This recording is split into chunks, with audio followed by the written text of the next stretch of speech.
Hi, welcome to the Brainworms Podcast, the podcast that scours the wasteland in search of weird and horrible books, devours them, and regurgitates them into your gaping ear mouths. I'm Joe. I'm David. And I'm Chris. Today we're going to talk about Fantastic Orgy by Carlton Mellick III. I'm so excited. I was not warned. Carlton Mellick is an American author who currently resides in Portland, Oregon, apparently. He's best known as one of the leading authors of the Bizarro literature movement, which I'm going to read directly from Wikipedia, is defined as a contemporary literary genre which often uses elements of absurdism, satire, and the grotesque, along with pop surrealism and genre fiction staples, in order to create subversive, weird, and entertaining work. So basically, this is the lineage of like Kafka and Burroughs taken into the modern era, is what this guy's doing. Oh, now I know what you're talking about. Exactly. Yeah. Yeah, it's I guess I could have just said that. Kind of grotesque for the sake of being grotesque. Yeah. But yeah, this guy is apparently one of the pioneers of that genre as it became kind of a modern, in like the late 90s into the 2000s, kind of literary movement.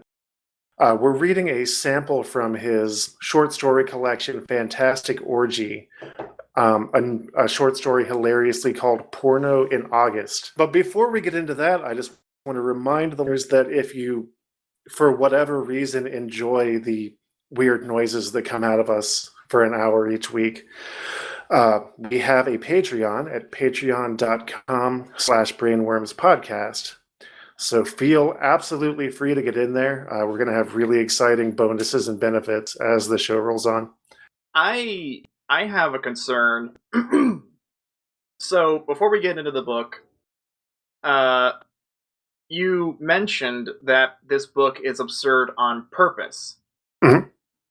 Does that not make it perfunctory for us to... No, like the point of the show isn't necessarily to be Mystery Science Theater 3000. It's literally just, I want to find weird things and read them and talk about them. Yeah, so I mean, not so much maybe, pointing out, oh my God, this is fucking weird and grotesque, because it is on the face of it on purpose that, but does it do that well? Yeah. And then the weirdness of it is just an added benefit for the audience because they get to experience this guy being weird. Right. You guys are talking as if this isn't going to be in the show. I thought I was bringing this up as like a point of discussion. We can keep this in. Yeah, this is absolutely staying in. This is content. we're going full meta. I'm fine with that. Hey, our listeners are smart people, all right? I trust them. How smart can they be? They listen to us. Yeah, hopefully this sudden fourth wall break doesn't upset them. What, I'm listening to a show? Next, you tell me these people are real people somewhere. It's funny. Kind of on that topic, my buddy was giving me advice for like how we could elevate the podcast, and he said like one of the big steps in like the podcast development is eventually getting our faces to be shown, because statistically on YouTube, showing your face just gets you people love face reveals on YouTube. And the thing that I find bizarre about that is like, I'm not wearing a shirt right now. Like, is that gonna be weird? Yeah, I mean, fuck it. Give the audience what they want. And on that note, here's Porno in August.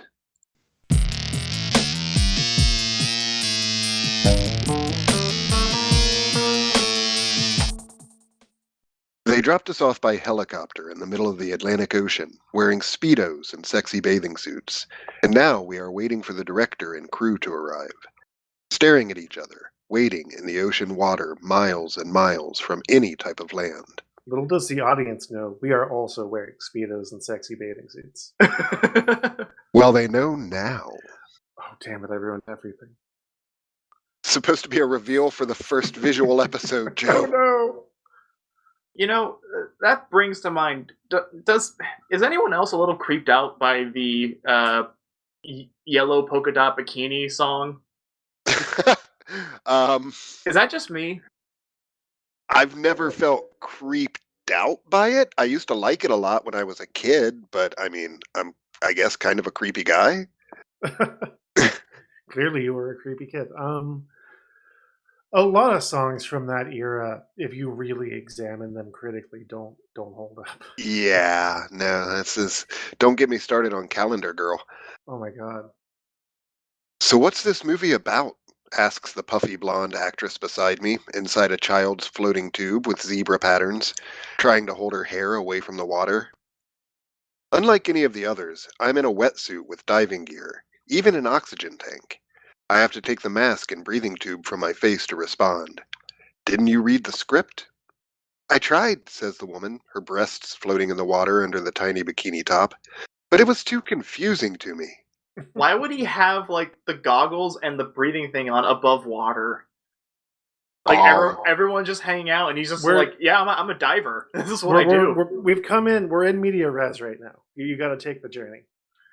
Yeah, I mean, maybe he dropped in wearing the mask and was scuba diving for a minute. I don't know. Yeah. Well, I begin. It's about. My mind draws a blank. We're in the middle of the ocean, and I don't remember. I swear I read it just the other night, every line of it. I remember saying, at last, a porn flick I'd be proud to act in. So new, so groundbreaking. But I don't remember a single word from it anymore. All I know is that it takes place in the middle of the ocean. I must be losing more brain cells than I thought. That's also a side effect of listening to the Brainworms podcast. Also, is that a normal thing? Do you guys expect to lose brain cells?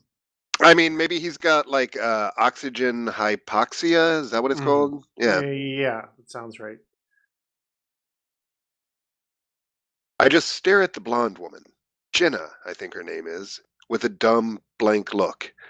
Then I turn and swim to another cast member, Randy, the only thing close to a friend in this business. Probably because we both have a fascination with AMC automobiles, especially Matadors. Fun fact, one of my friends when I was in high school actually had an AMC Matador. It was like a 76. And that thing was a massive boat of a car that I could not imagine anyone responsibly owning at this point in time. Yeah. I'm glad that you chimed in because I was actually going to ask if anyone had any more information about what that was. They're gigantic boats Just- of car. They're big muscle fuck-out cars. Yeah, Sure. muscle cars basically. Kind of an awesome thing. It had like a V12 engine. Damn. Yeah. Nice. Randy is closing and opening his eyes, a zombie in the water, water wings on his arms to keep him afloat. Hey Randy, do you have a copy of the script? Saltwater makes his eyes itchy. Yeah, and my Sunblock. Speedo right here. Yeah, let me pull it out of this jellyfish for you, buddy. Saltwater makes his eyes itchy, and the sunblock on his nose doesn't seem to be helping. Turns to me. No, I never got one. They said I'd get it last week. When I told them I never got one, they said one of the crew would give me a copy on the helicopter, but the crew wasn't on the helicopter. They're coming by boat. Yeah, so I've never even seen the script. Did you forget yours? I left it at home. We rarely follow the script anyway. I gaze down into the water to watch my flippers waving back and forth. Inches below my flippers, the deep blue water becomes darkness. It's bugging me. I read the script, but I can't remember a thing about it. I remember really liking it. Really, really liking it. But that's all. Randy shrugs his beefy shoulders at me. All I know is it's the biggest budget porn film this company has ever been willing to try, chewing on a pruned finger, and that it's shot entirely on location in the middle of the ocean. You'd have to pay me a lot for me to agree to, like, yeah, we're just going to leave you in a non-specific point in the water by a helicopter, and then some ambiguous time later, a boat will show up. I'd be like... And then we will make a film. Yeah. I'd be like, yeah, no. How about I go on the boat? Yeah. Randy turns to the bald woman with a full suit of tattoos, who didn't bother to wear a bathing suit because she already has one tattooed on her privates. Shady, do you have a copy of the script? The bald girl smiles at him, always smiling and twitching. No, they wouldn't let anyone take it on the helicopter. She holds up her arm to scratch, tattooed up and down with sun faces and dragon scales. They didn't want them ruined in the water. Randy calls to the entire cast of porn performers. Does anyone know what this film is about? I was never given a script. Everyone looks at each other, frozen in question faces, struggling with thoughts. I don't think a single one of them can give us an answer. Oh, I just remembered. Oh my God, it's about the cask of Amontillado. It's a deep meditation on the human experience. Also, a porn film entirely set in water sounds miserable for everyone. It does. No one's having any fun. Like, if they can pull it off, because apparently this is like an avant-garde, like we're breaking boundaries kind of production, then like I'm intrigued. I want to know how are they going to do the camera work? I mean, the underwater cameras exist. It's true. Well, yeah, but like you normally have like a pool, like with some ground that you can stand on. Like in the ocean, you're just like yeah, there's some waves and logistics everything. there. Like upper body strength is going to become very important, I feel. Oh yeah. Everyone looks at each other, frozen in question faces, struggling with thoughts. I don't think a single one of them can give us an answer. I know what it's about, one of them says, deep voice. Yes, it is King Soul, the big name of the film, the older, well-endowed black actor who's been doing these films for nearly 20 years. A real professional. Of course, he probably knows the script by heart, memorized it word for word, even the scenes he doesn't perform in. He's been known to treat porno scripts like he's acting in a real movie, or maybe even a play. We all swim to him, circle around the king. He likes the attention. Big smile in his salty water goat beard, scraggly like pubic hair. So what's it about? I ask. Well, it's about a bunch of people stranded in the middle of the ocean. There's some sex. Parts of it are filmed on an island. Lots of other weird stuff, too. Kinky stuff? Shady asks, curling her fingers excitedly. Freaky stuff? Jenna seems concerned. I mean, well, King Soul begins. Well, just weird stuff. Unusual stuff. That like can that mean a lot of stuff things in in art context. theaters. That's a big ellipsis. That's a big that's a big lot. Unusual for porn is yeah. One thing I have to give, at least in these early stages, Carlton Mellick III credit for. He's treating these workers in the sex industry. They're just like they're actors making a film. Yeah. And that's kind of cool. And also in terms of like the language being used, I can basically like I've got like a relatively clear image of like everybody and like their mannerisms as they're talking to each other. Yeah. I think that's probably really important for the sort of thing that he does, for you to be able to really visualize and feel these characters like they're real people. Mm-hmm. Otherwise, when weird shit happens and genital things are bursting out of genitals, you're not going to be terribly impressed by it.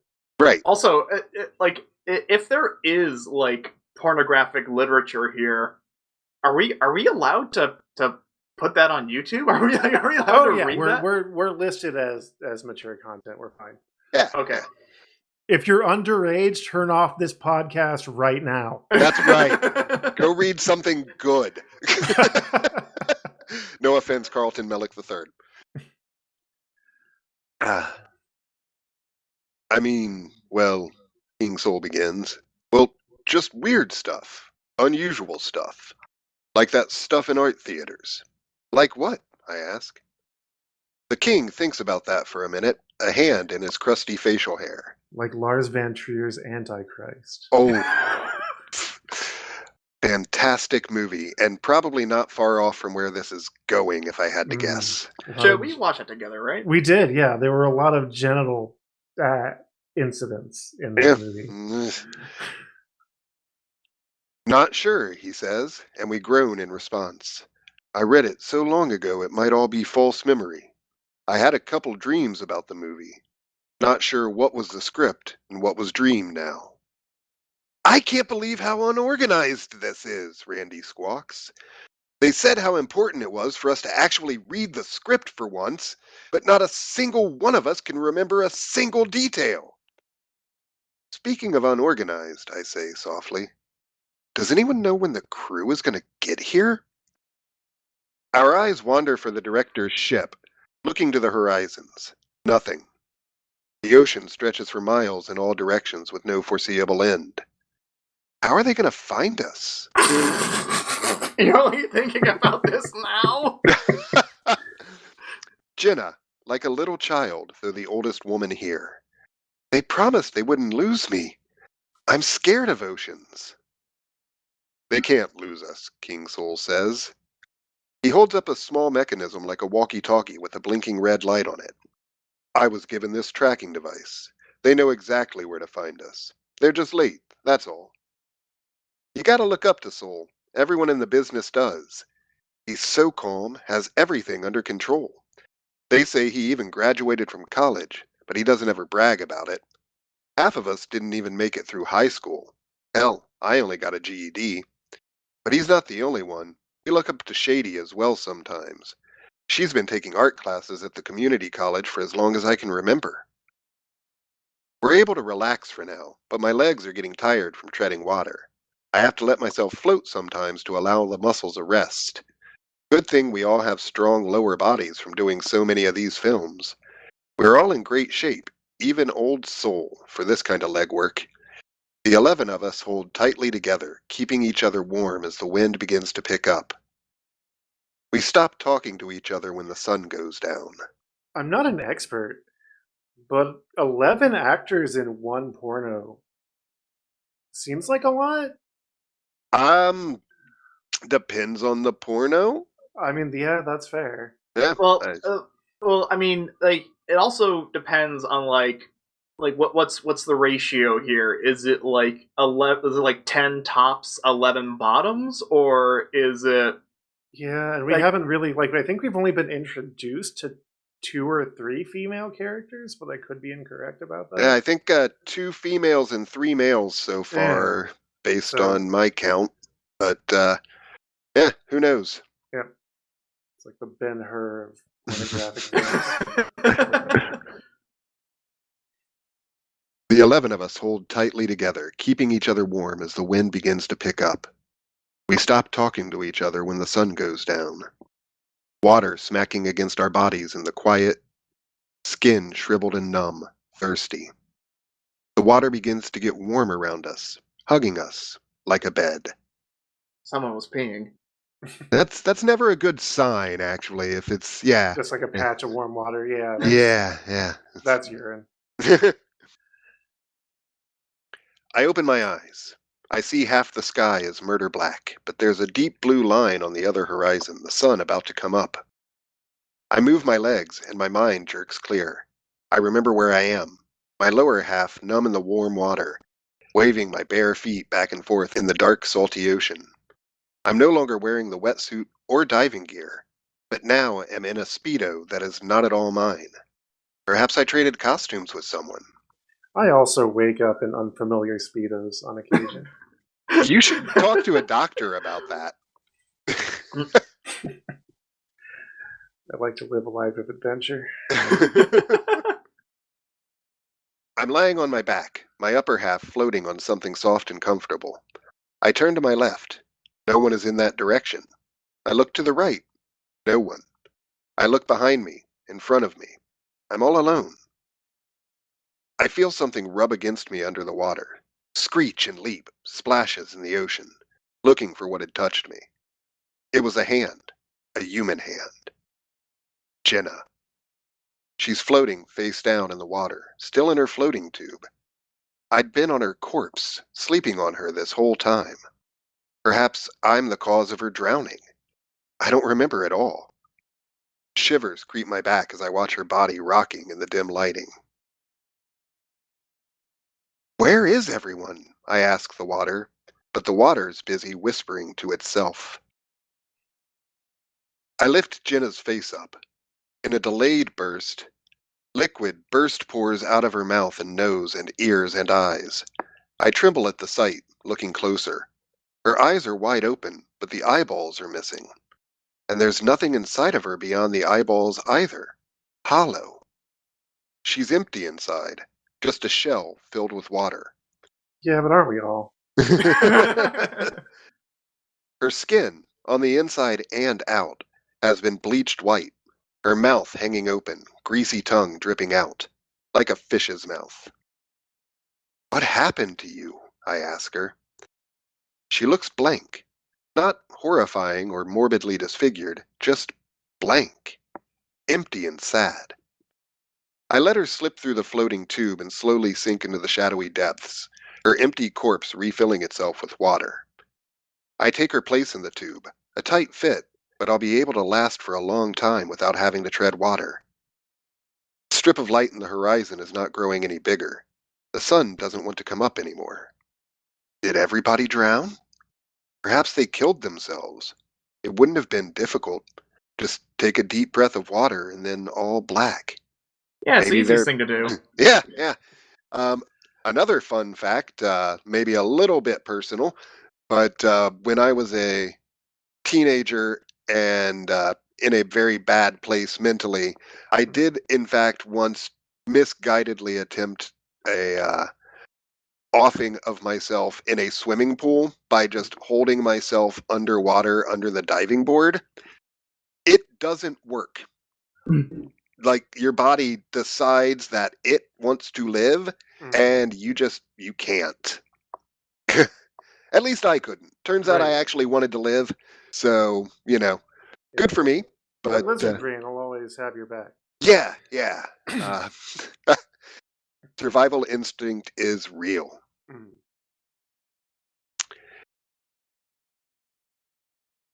Maybe they're with Jenna now. But Jenna, what happened to her? Her insides just disappeared. Perhaps she never had any insides. Perhaps a voice. Somewhere in the distance. I can hear it slightly.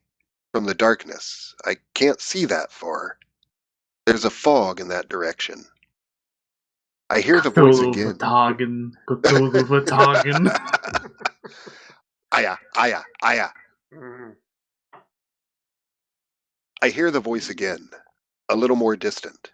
It is real, though, I'm sure. Definitely someone trying to find me. Perhaps the director and crew have finally arrived by boat. Or they might have sent a search party for us. Over here! I hollered to the distance. Those assholes. Fucking assholes. They came too late. I'm the only one left now. Yeah, I guess I should be happy I'm actually being rescued. But everyone else is dead. Over here!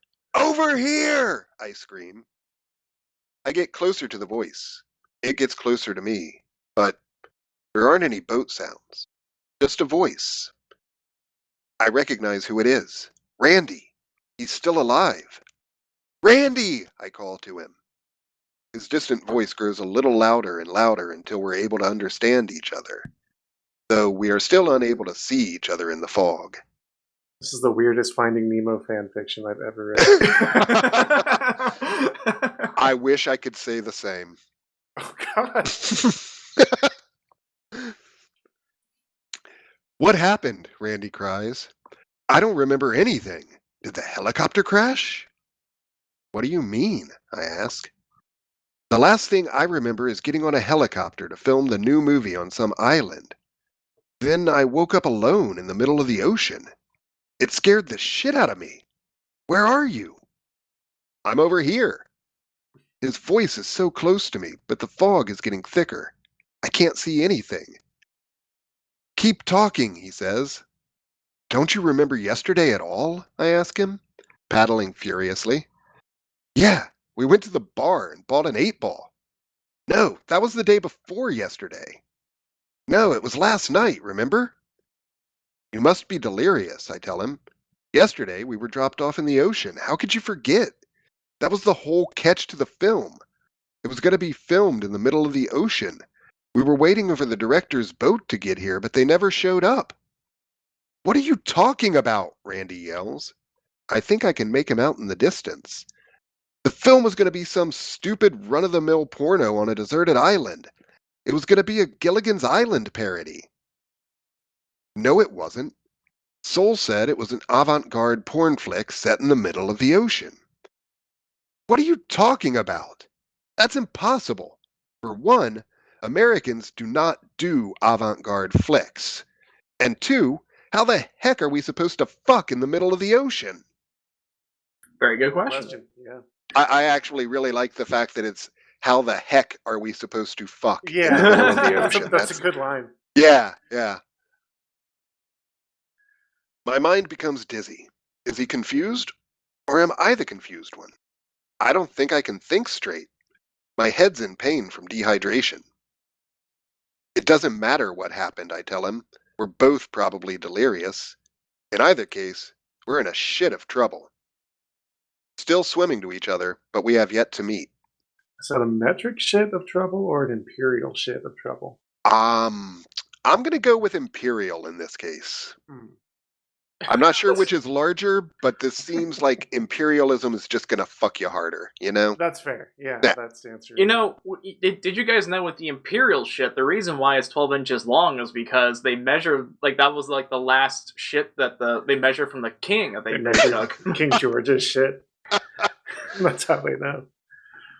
I like his style. I wonder if his poops were blue too. Wait, what? Hold on. No, King Pardon? George III. He would pee blue. Yeah, that was an inbreeding quirk that he picked up. Yeah, I think it was some sort of disease or genetic thing that he had. He pissed blue. Huh. Yeah. That's a fascinating bit of trivia. That's what I'm here for.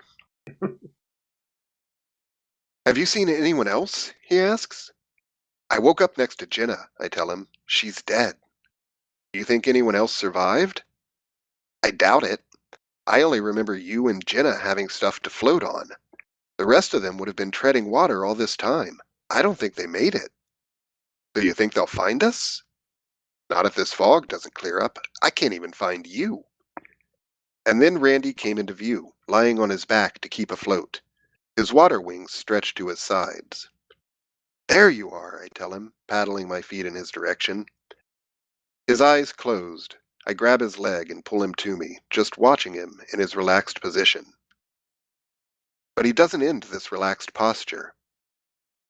Randy! I reach my hand to his shoulder. Come on, stop fucking around. And I jerk him to wake. It's an A popping unfortunate noise. piece of phrasing given the subject matter of this book. Yeah. A popping noise. Randy opens his eyes and water boils out of the sockets, flowing out of his mouth and nostrils. I splash backwards, almost out of the floating tube, fumbling my limbs. Face dunks into the hot ocean. Try to reclaim myself, huffing, choking breaths. A few minutes of calm breathing and I slip the water wings from Randy, let him sink out of view. You too, Randy, I say to his silhouette beneath me. You were empty inside, just like Jenna. They must not have had souls. Just hollow, sad creatures without anything on the inside. I guess most people in the adult film business are without soul.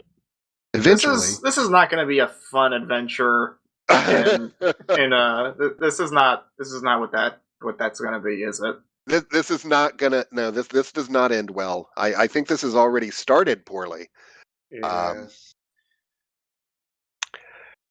I guess most people in the adult film business are without soul. Eventually, as I believe Jenna once told me, the business squeezes it out of you like juice, and then you don't really care about anything anymore. Yeah, that's A lot of things get squeezed out of you in the. that. That's very, very true.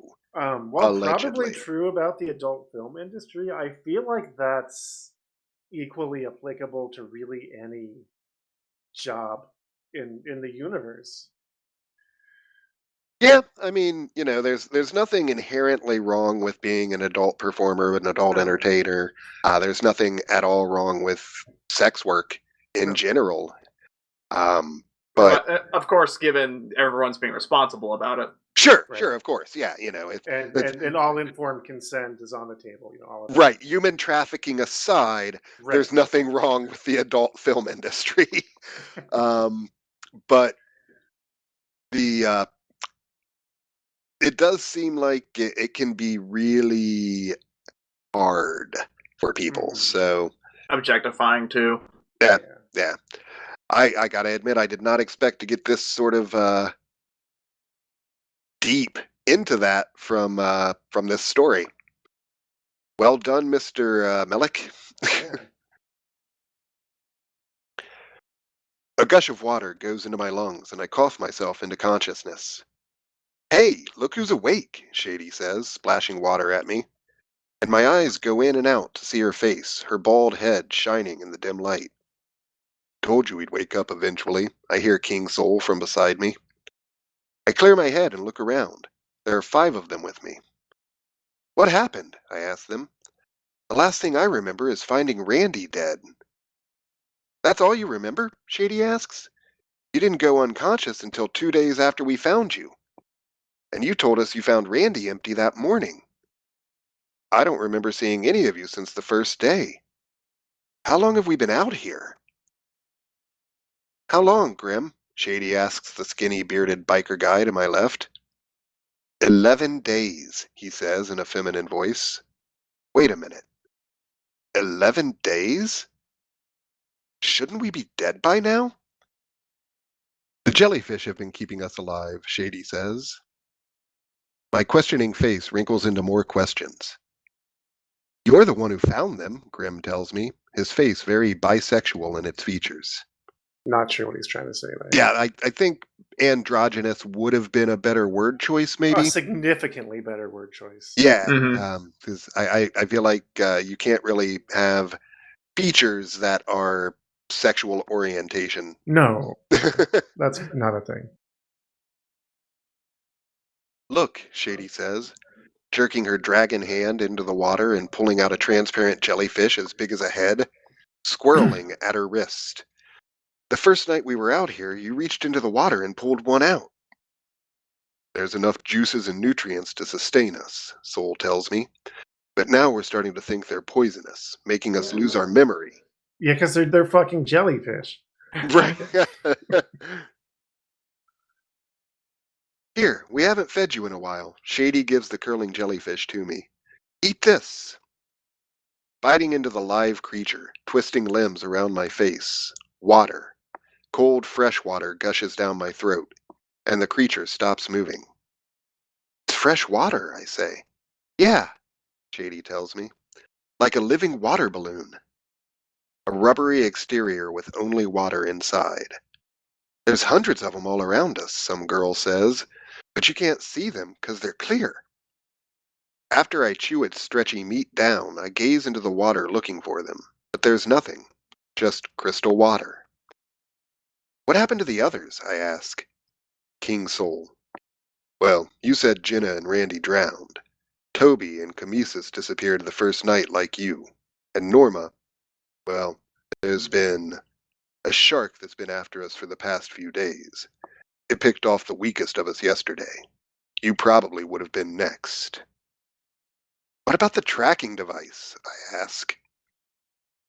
What tracking device? Shady blinks her tattooed eyes. Soul has a tracking device, I tell them. They have confused looks. King Soul digs into his bag around his shoulder. Everything they gave me is in here, Soul says, but I don't remember a... He's so shocked to see the device in his hand that he nearly drops it. That's it, I say, but it was blinking before. Soul clicks a button and the red light starts blinking again. It was turned off. We're saved, one of the girls says. They'll find us now. Shady. Thank God you remembered. A wave of relief blows through them, but I am amazed they had forgotten about it. It's something I would never let leave my mind. By the way, wasn't there 12 of us supposed to be in the movie? A girl asks us. She's the girl who was supposed to work with Shady in the lesbian underwater scenes. Sounds like you have something to say there, Joe. I'm just trying to figure out the logistics of what you just said. Yeah, I mean, oral is off the table. Absolutely, but just the lack of gravity, I feel like. I mean, and immersion in salt water. Like, there's just a lot going on there. It's gonna be real unpleasant for everyone. It's nobody's having any fun. Right. You'd have to have some real acting chops to like. Yeah, I guess that's what it comes down to. Yeah, they are earning their paychecks, people. We're making the mistake of assuming that everyone in porn films are actually enjoying what's happening. Yeah, and not performing. Yeah, that's a question. Like, how long does it take before you get bored in like porn? I guess, I mean, that depends on the actor or actress, you know? Like, and what some people you're seem being asked to do. Really keep their enthusiasm.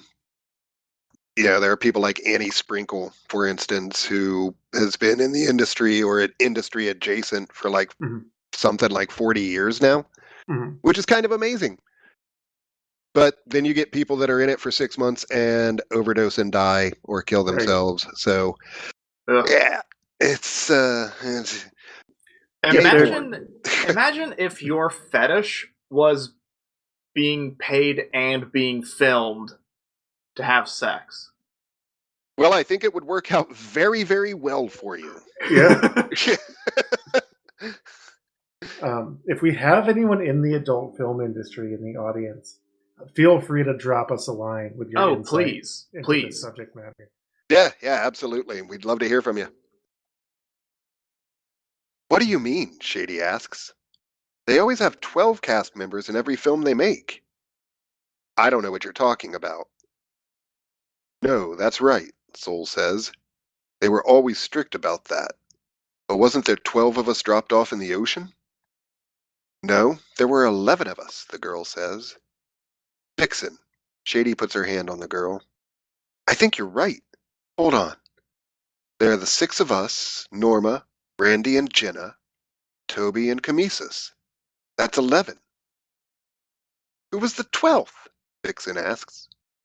Shady. You and I were gonna fuck. Brandy and Mark were gonna fuck Jenna. Soul was gonna fuck Norma and Camesis. Grim was going to fuck Toby. Who's left? The shy girl behind me, a newbie in the business. I don't know who I'm screwing. We all turn to her. Syl, I think her name is. Yeah, pretty sure it's Syl. A moment of clarity, and my hand reaches up in the air. The little guy, I scream. Who? They ask. You know, the little man. Soul. Oh yeah, the midget. I'm screwing a midget? Syl screams. That's not the worst thing that could happen. I was really hoping that we were setting up a reveal that the 12th actor was Cthulhu or something. I was like, who's the 12th actor? And then at the end of the book, there was going to be a reveal. We're not there yet, so... That's fair. Not a midget, I say. A little person. Remember, he always gets mad when you call him a midget. What's it matter, says Soul. Midget is just another word for little. Vixen. But what happened to him? He was never on the helicopter, Grim says. Yeah, he was, Soul says. The entire helicopter ride seems like a dream now, but I swear he was on it. Michigan seems like a dream to me now. Did he ever get off? I ask. Interesting choice of words. Yeah, Soul says. He was swimming with us, making us laugh with his tricks. Wait, whoa, hang on. Tricks? Because he's a little person. He's full of riddles and juggling acts. It's fine. I mean, also, he's probably an entertainer, not just an adult entertainer. He might do other Right. things. Like, I just wanted to make that joke. Sure. Although you're No, probably but- not far off. Like, to be completely honest, I would not be surprised, considering that to this day, little people in Hollywood are getting the short shift, and most of their acting gigs are Unfortunate turn of like, phrase. oh yeah, I hadn't even thought that through. Ooh. I thought that was a joke. But no, they have to do like costumed work and things like that, or all sorts of things where they just don't really. There aren't very many actors who get to be just themselves, and it's probably not uncommon at all for little people to. I haven't researched this at all, but I might to take up jobs in the adult industry as well, because a paycheck's a paycheck, and it's not Right. like you're going to see their face in their day job. So That's fair. I was just hung up on the tricks part. Like what? Were they out there? And he's like, and someone was like, "Man, I'm bored." And he's like, "Yeah, hey, I got you covered. Here, just watch me balance these spinning plates on these sticks I have in my Speedo." He's pulling coins out of people's ears. right, yeah. Suddenly floating like 3 feet above the water. Who knows? Midget magic.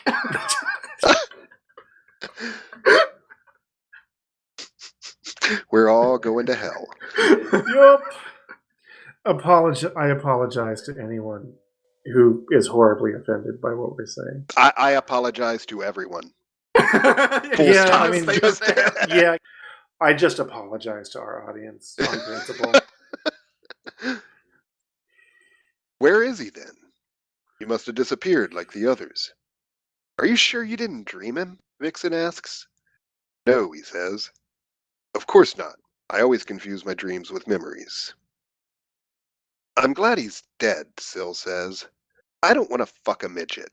Oh, just as long as it's for your convenience. Yeah. Right? Yeah. He was a person with a life and an inner monologue, but Screw you, Syl.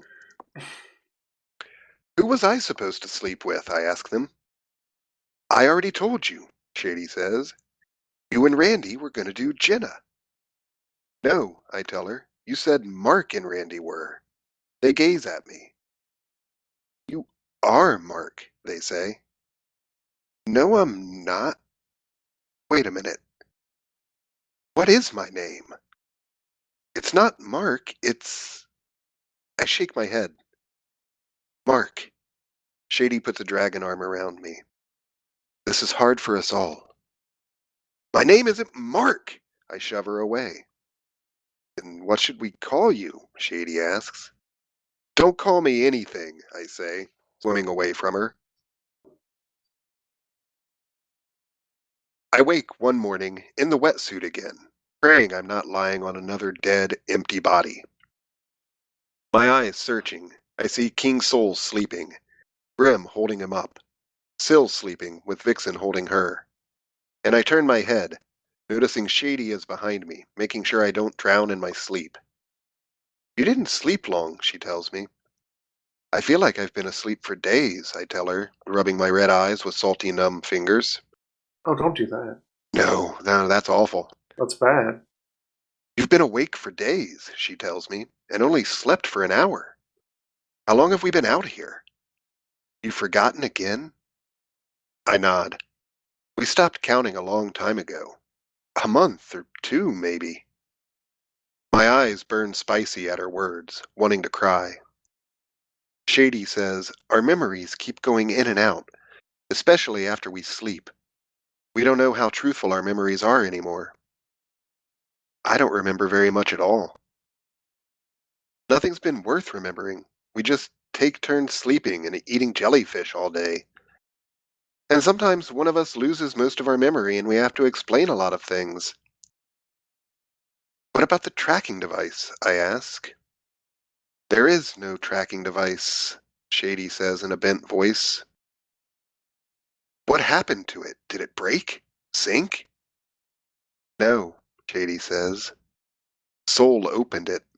There was nothing inside. Just a box with a blinking red light. Are you sure? It was just a prop for the film, she says. Not a real tracking device. Well, what about the shark? I ask. Shady pauses. What shark? There was a shark. They said it killed Norma. No, Shady says. Norma drowned. There's been nothing but jellyfish out here. No, they said it was a big shark that killed her in one bite.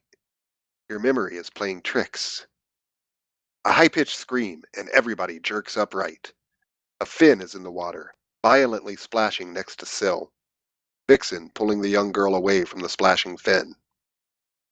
A shark! Grim screams, and everyone swims together in a tight ball. The shark fin lowers into the water, Syl shrieking at the top of her lungs. We hold her from thrashing, arms whipping at us. My feet! She screams. Watch my feet! We pull her into the floating tube, exposing the shark bite to us. We jump away from her when we see it. Her feet are missing, but there's no blood. Her legs are hollow, nothing inside at all. Water gushes out of the holes and into the ocean. When she sees her legs, Syl stops screaming, like she was never really in pain. Her eyes drop wide, just staring at the stream of water draining out of her hollow limbs. What the hell are you? Vixen screams. The shark is circling in the background, but all of our attentions are on Syl now. Syl is confused, shocked maybe, not saying a word, not breathing. She lifts her what if the wrist. shark was going to be in the porno? That's the 12th member. I mean, I wonder if they're filming this whole thing. That's true. You know, sharks do have 2 wieners. Do they now? All of them? How do you know that? Why do you think I know that? Take a guess, Joe. Fair enough. So that's why you're not allowed to go to SeaWorld.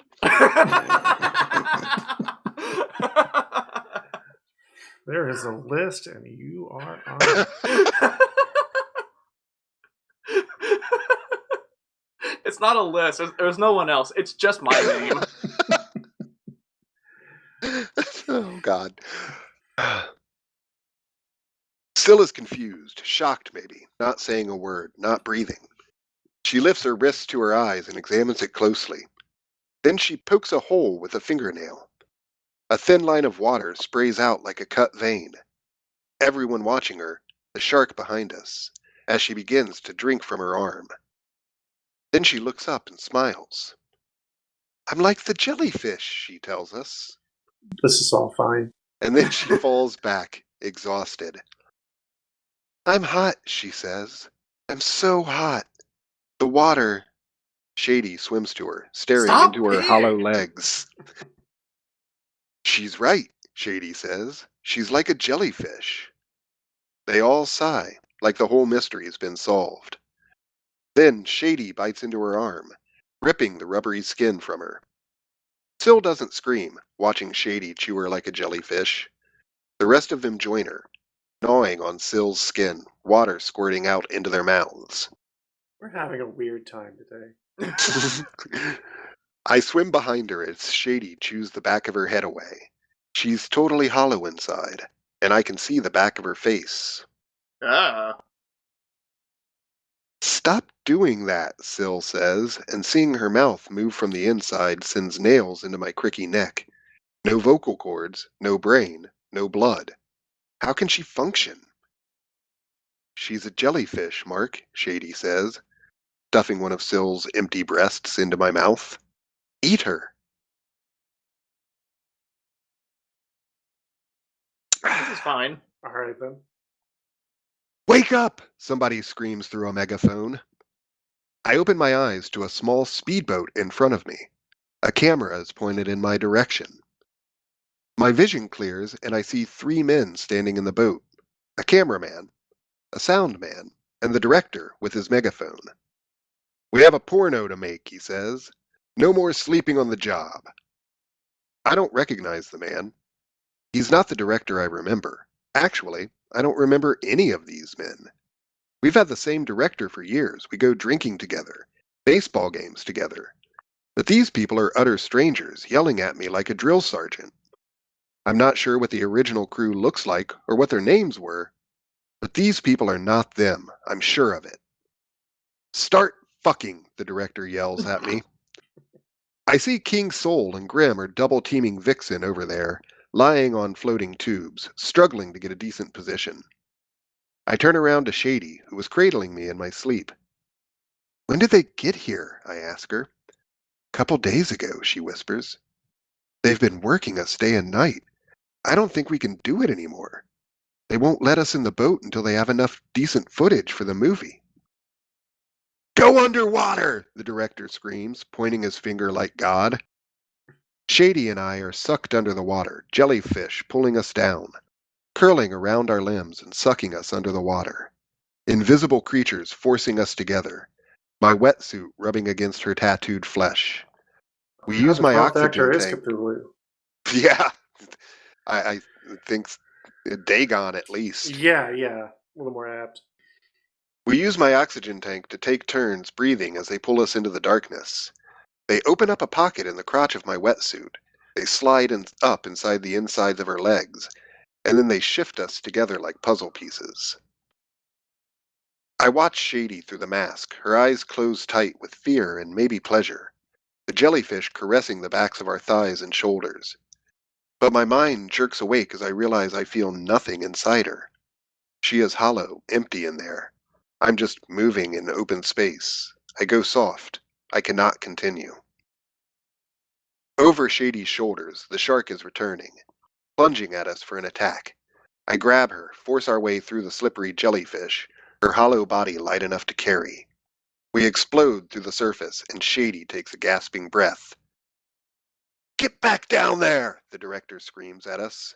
Shark! Shark! Shady yells at him. And the shark leaps out of the water, flying over our heads like its fins or wings. We all tweak our eyes when we see the shark has pink peach skin and large, human-like breasts underneath it. And it lands on the unsuspecting Grim, who had been hard at work between Vixen's legs until it came crashing on top of him. What a weird time we're having. The shark begins squirming on top of him. It is screwing him. He screams at us for help, but we cannot move. He tries to scream again, but the shark bites into his face, tears off his mouth. Water gushes out of Grim's face. His head is hollow inside, his lower face missing. Grim's eyes look around, watching the shark woman as she rapes him. Keep going! This is great! The director screams, cheering for the shark. This is what we've been waiting for! Vixen is pinned under Grim. King Soul slowly swims away without considering to help. Vixen pushing on Grim, but they're hooked together by the floating tube and the weight of the shark. Is this anything like your film set experience, David? You know, we weren't in the water, and I'll leave it at that. Nice. Should we put a warning at the beginning of this? Like I mean, the name of the episode disturbing. is Fantastic Orgy, so... No, not for that. I mean, like, for the disturbing part. Well... hey guys, warning. This is gonna get pretty dark. Jerking arms, punches, but the shark will not stop fucking Grim and begins to eat more of his meat, gripping his arms from the sockets and slurping them down, devouring the rest of his head, chewing on his chest as she rubs her shark breasts all over him. Oh, what a picture! Screams the director. I'm going to interrupt again. Shark breasts is now a thing that you've had to say. Yeah. That is an arrangement of words that has now come out of your mouth. And other people, besides the two of you, will ostensibly hear me say that. Yep. Oh, wow. My legacy. Welcome to 2020. In the future years, the neuromancers are going to be pulling old data off of hard drives, and they're going to recover you saying, well, really all of these words, but specifically you saying the word shark breasts. Yep, shark breasts. What would be like the historical analogous example of that be? Like, what are the things in history that current and modern day we've looked at and we're like, what the hell is this? And we can't make heads or tails of it. You're asking for historical analogs to shark breasts? Yes.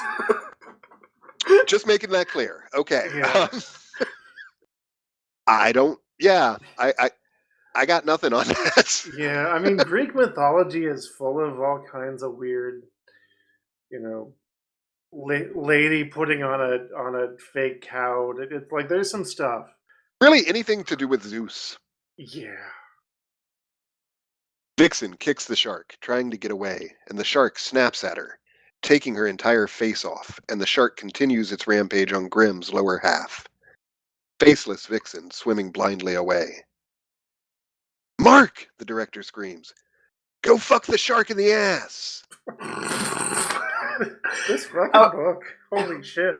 Again, God, I wish I hadn't wasted that bit on shark breasts. Yeah, I was about to say. Now that's a thing that you've said. Go fuck a shark in the ass would have been such a better setup for that joke. Well, like, you know, and it's funny because we're now exasperated by that phrase. Who wants to take bets that it's like we're gonna get another even more severe one coming up? Like, where does this train take us, guys? Like, hopefully to wizard school. Nice. As long as I don't have to fuck a shark in the ass. My name isn't Mark, I respond, swimming away from the rapist fish. At a safe distance, I turn to see Shady and King Soul sneaking onto the speedboat. The director shouts at me to return to have sex with the shark. Soul, in his leopard speedo, has a sharp object in his hand. A knife, maybe, or a broken beer bottle. Something that he found close to him on the boat. As the sound man turns to him, Soul slashes him in half, his whole body cut in two, folding backwards, empty inside. Water splashes at Soul, blinding him as the director and cameraman turn to attack. Vixen's faceless body is swimming in my direction, following my splashes. I try ignoring her, the horrifying look of a woman alive and swimming without the front half of her head. God. I watch Shady out of the water. Her tattoos are like fish scales covering her skin, fighting the director with the boom stand, in her nudity, but with her illustrations, she never really looks naked. She's a beautiful woman, even though a porn actress, but she's empty inside now. All of her beauty is only on the outside. I want to take just a moment to say that I personally object to she's a beautiful woman, even though a porn actress. Like I thought get, that was weird too. Yeah, I get where he's coming from, and you know the artificiality of a lot of porn stars, and maybe maybe this is just Carlton Mellick expressing his own particular disdain for the adult industry. Yeah, because we went in. I'm sorry, I didn't mean to completely cut you off. We were kind of complimentary toward how he was treating sex workers as just people in a business. Right. But I feel like the larger sort of meta plot of this book is not saying that. Yeah, I don't know. I guess we'll see. Maybe. Yeah. Like maybe it comes around by the end or something. I don't know.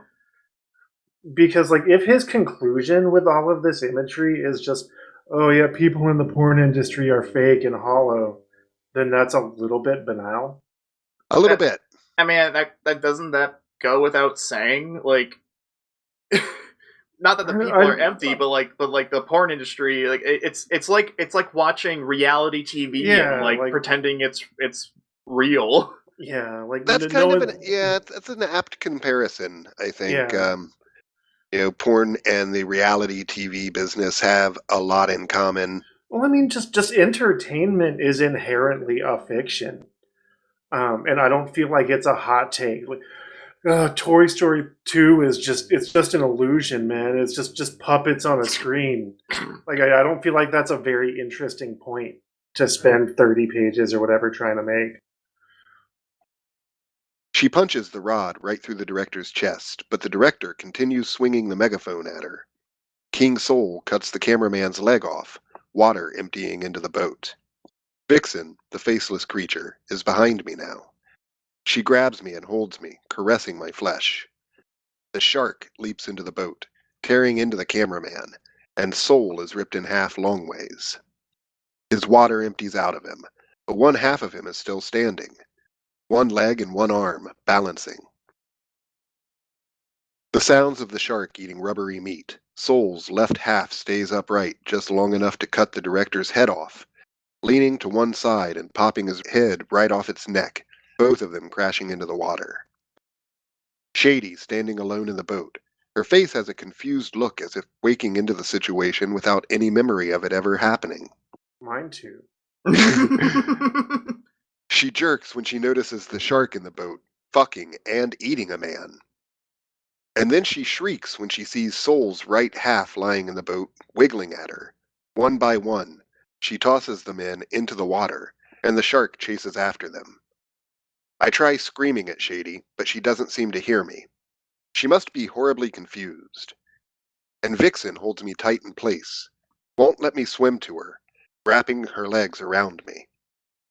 Shady turns to the boat and speeds into the distance, the shark following close behind. And I am alone in the ocean again, alone with Vixen, the faceless abomination. She's still caressing my body. I look into the back of her head because she has no eyes to look into. She moves me forward, hand around my skull to pull me closer to kiss her, but without a mouth, my face slides into her empty head and kisses the insides. Oh, God. The back wall of her head is slick and salty. I close my eyes, holding her tightly in the water. That's a powerful image. Yeah, no, like that's what I meant. Like, this is what I think we should put a warning about. I wake on a beach, staring up at a bright sun. Salt, foamy water simmering around me. I sit up. My clothes are a white tuxedo. My mind feels just as white, like a blank piece of paper. The island is lush with vegetation and hills, a stream of water leaking from my nose. Walking up the beach, the sun following me like a camera, like I am a television show to the sun. After a ways, I find a table with 2 seats, a white cloth covering it, with a centerpiece of wildflowers. I sit down in one of the chairs, brushing the sand off of my tuxedo and hands. My face goes into the tablecloth, eyes drifting. "Can I get you something, monsieur?" a scratchy voice asks me. I lift my head and see a little man of 3.5 feet standing on a log and wearing a white tuxedo almost identical to mine. He also wears a matching eye patch. "Excuse me?" my mind spinning. "Can I take your order, monsieur?" I look at my hands as if a menu, and then look back at the little man, my mouth agape, squinting my eyes. "Yeah," I tell him. "Give me the roast beef." "Very good, monsieur," says the little man, writing it down in a notebook. "What would you like as beverage?" "Just water," I tell him. "Very good, monsieur," he says, scribbling words in his notebook. "Are you meeting someone, monsieur, or dining alone?" Like, that's Satan, apparently. "I don't know," I tell him. There is a woman in my view striding along the beach. She sees me and waves, smiling wide. I do not recognize her, but she seems to recognize me. The woman is nude, but has a white dress tattooed to her body. Her head is bald of hair, but has a white dinner hat tattoo, tilted to one side. The smile grows, even bigger when she sits at the little table across from me, saying, "Hello, Charles. Isn't it a wonderful day today?" "Yes," I say, half smiling back to her. "One of the best I've seen." Her vision lowers to my hand and her smile turns angry, shocked. "Oh my God! Your ring is crooked!" She rips my hand from its resting place and adjusts a wedding ring that's been on my finger. Then she holds our hands together, and I see she has a similar ring tattooed on her finger.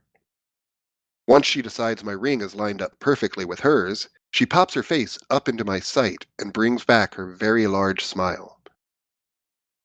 Your water, monsieur, the little man says as he taps a sandy glass on the table. And the little man closes his one good eye and places his thumb in his mouth, biting it off at the tip. Then he fills my glass with the water from inside him. He then speaks in reverse.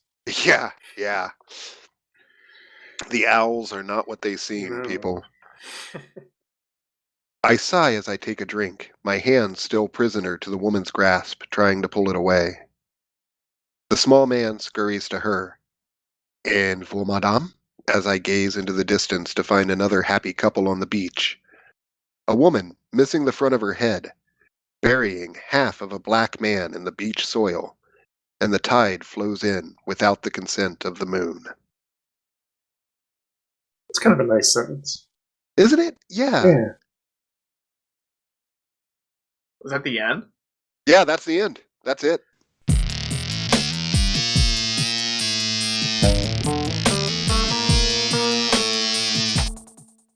Oh yeah, that was a weird time we just had. I gotta say, first and foremost, this was the most engaged I was with like all the books we've had so far. I was like, where is this going next? Yeah, I didn't disassociate once during that. Yeah, as much as I wanted to. Yeah, the book would not let us. I'm kind of let down by the ending because I thought it was going somewhere, and then it was just like. I kind of like. I get what you're saying. I kind of like that it ended that way. I think that was a more interesting ending than any kind of. This is why any of this happened. Yeah. I mean, is it heaven? Is it hell? Yeah. Is it interesting? My best guess is that it's hallucinations from eating toxic jellyfish. Yeah, that holds up. I buy that. Sure. Yeah. I mean, that's a good read on it as well. Yeah.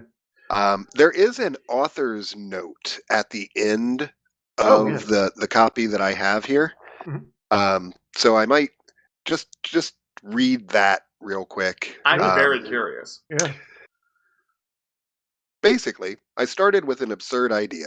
A group of porn actors find themselves floating in the middle of the ocean with no real clue how they got there. Then I let the story unfold from there. Every once in a while, I'll get an email from a college student who is studying this story in their science fiction literature class. They'll ask me what the meaning is behind the story. They'll say, "It's about the emptiness of the porn industry, right? That's why the porn stars become hollow inside?" And I'll say, yeah, sure, sounds good." And they'll say, "And in the ending, when the midget bites his fingers off, that represents the brutal effect that pornography has on our society, right?" And I'll say, The brutal effect that pornography has on our society? What? Then they'll say, "And the shark with boobs that jumps in the boat and starts raping everyone, that represents the oppressive nature of the porn industry and how pornography is actually raping our society's concept of sex, when sex should be viewed as a beautiful experience shared by two consenting adults, right?" And I'll say, there's nothing more beautiful than just the wet, moist bits of humans slapping together with all the bacteria squirming around. Well, when you put it like that, I mean, it kind of spoils some of the magic when you look at it that way, yeah. And I'll say, "What the fuck are you talking about? It's just a stupid story. Don't take it so seriously." So, just to be clear, this story is not an attack on the porn industry.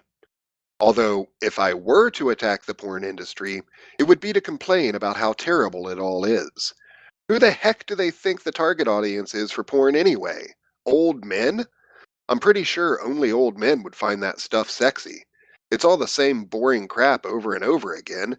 They say there's porn for everything on the internet. Bullshit. I've looked. It's all crap. No, you haven't. I mean, it might just be because he's Carlton Mellick, and clearly he has a very interesting brain. Yeah. But I do argue that point. Like it's whatever you're looking for is out there, dude. Yeah, there is actually mainstream porn, which is a weird thing to think about, but does exist, clearly.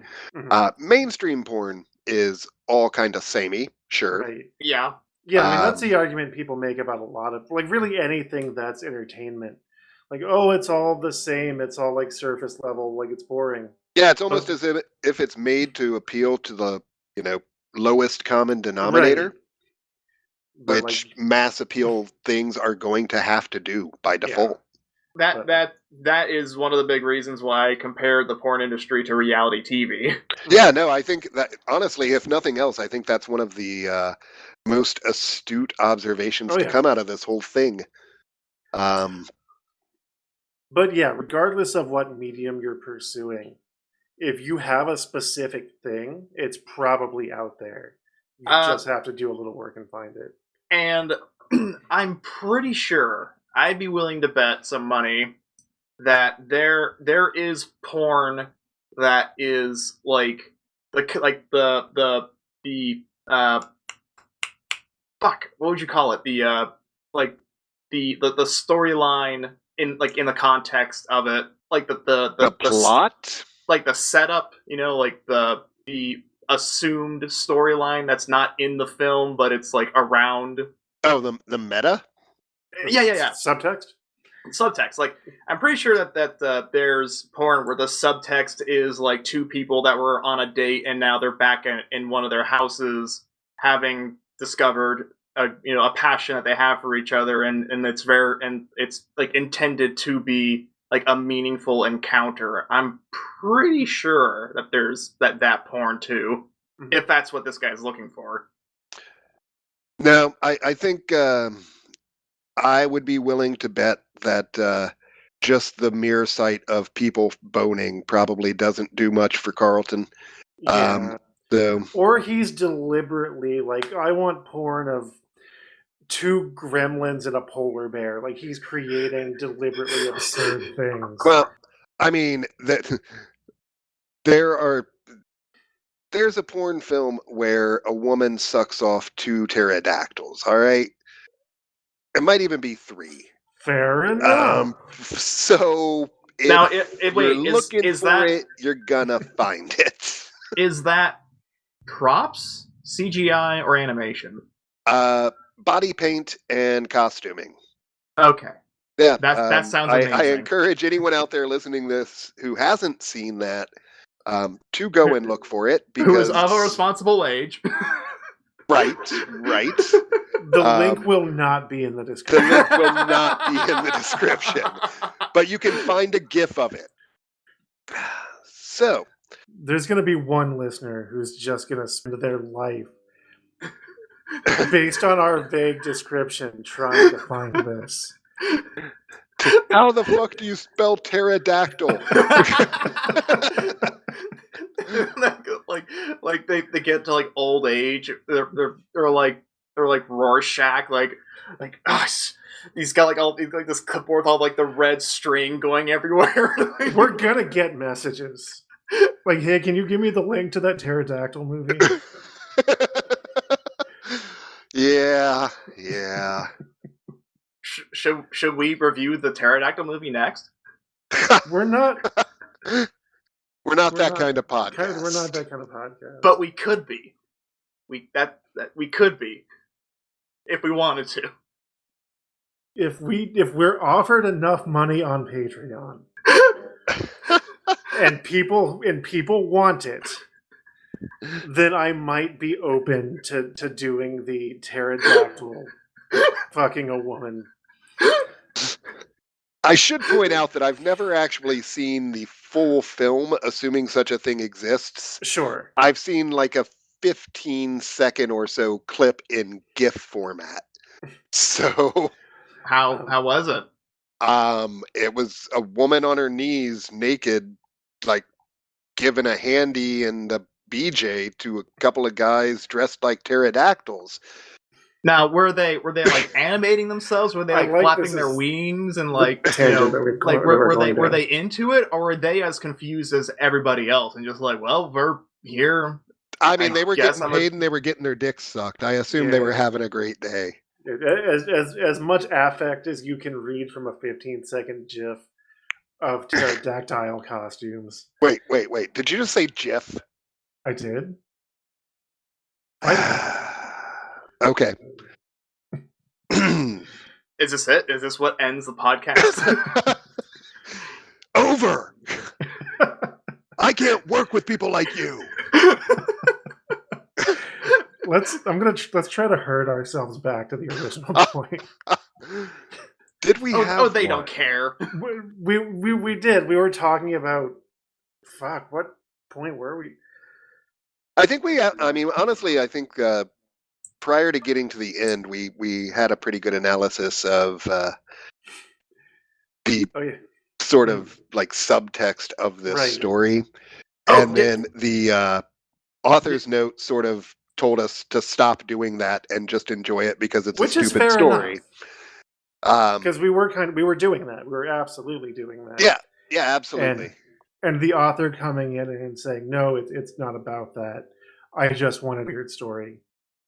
I appreciate that though. Like he was just like, I was like, I just went to a weird place. Why? Because it was weird. Because I could. Yeah. You know, like, man, I dig it. I do like that we've now gotten to read what I would call Lovecraftian erotica.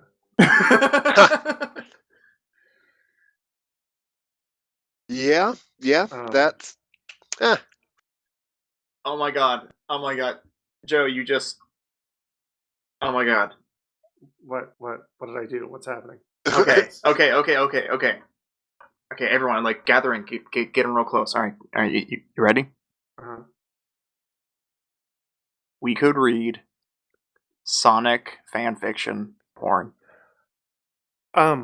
We could. Fanfiction's not really in our of.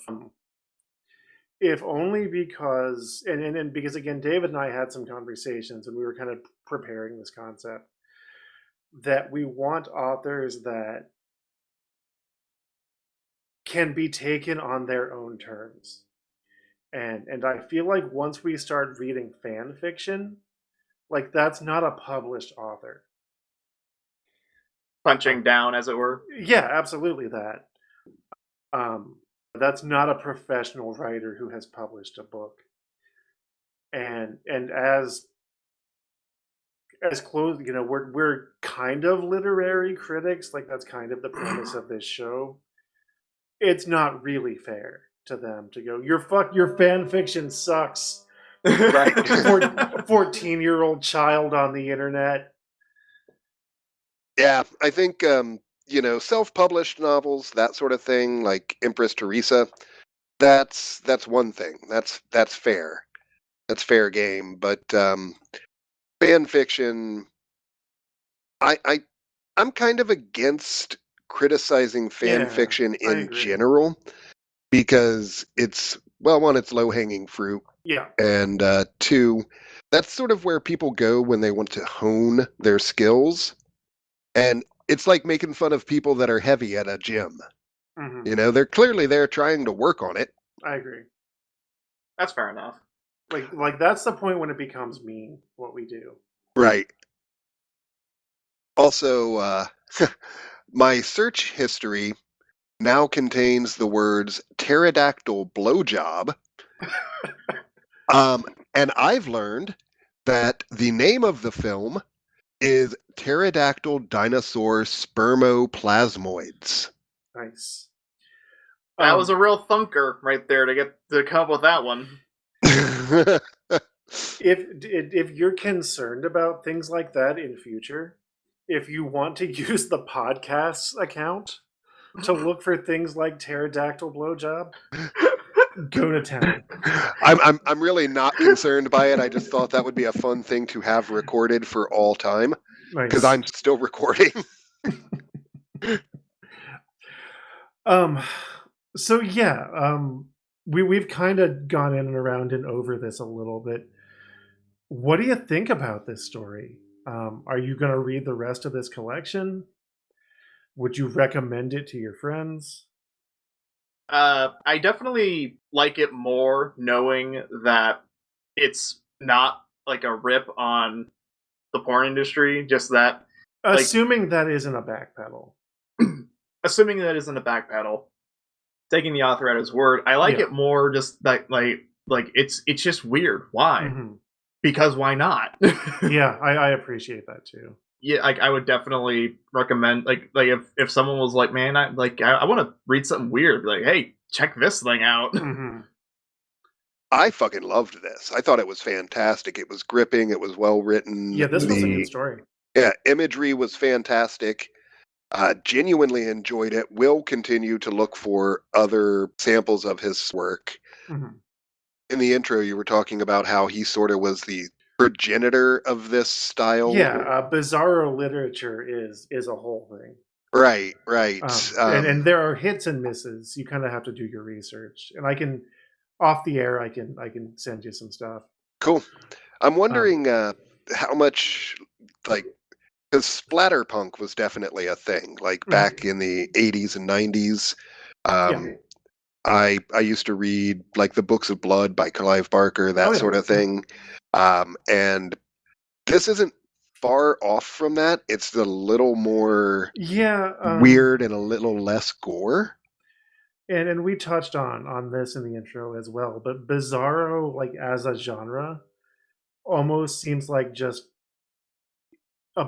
these writers came together at the right time and kind of just kept doing what was already there. Right. Yeah. And put a new name on it, which is fine. Like genres exist and evolve. There's nothing wrong with that. Sure. But I actually, when I was doing research for this episode, I read this whole collection. This is the best story in it in terms of literary quality. So maybe read like the first story in this collection, which I think was the cheese one. And if you get enjoyment from that, then keep going, because he's a weird writer. Yeah, I don't mind weird. Yeah, I dig it.